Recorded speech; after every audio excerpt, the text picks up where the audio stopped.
这个日出是我没有想到的，因为方向跟我以为的不一样。应该用一些 APP 先查一下日出的方向是在哪里。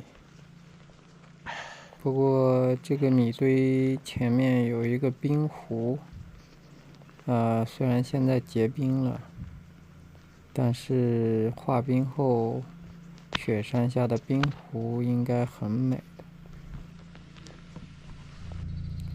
洗漱完，吃完早餐，准备出发。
藏王故里，波密到了。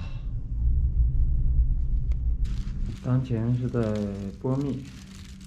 西藏酒店很有意思，每个酒店都有一个免费的洗衣房，自助式的，但是要排队，只有一台洗衣机。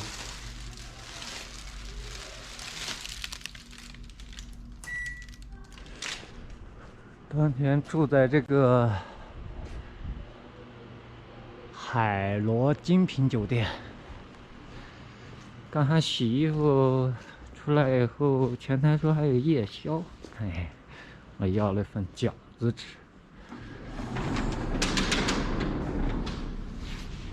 我就吃了，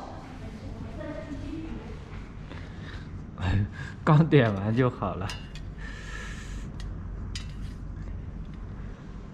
他们还有吃汤圆的。饺子你要不要给你加点辣椒？可以，不用，辣椒的。挺好，就这样就行。这样能吃吗？哎，不用辣椒，这样子挺好。我吃辣椒怕了。加点醋给你，不用吗？吃的有点上火。是。前台小姐姐给送了一个鸡蛋吃。刚才吃了个饺子，又给了个鸡蛋。有生之年，愿你没有遗憾。有生之年，愿你笑容灿烂。愿你伞冬暖，愿你春不寒雨，愿你勇敢，愿你平安，愿你没有苦难，活得简单。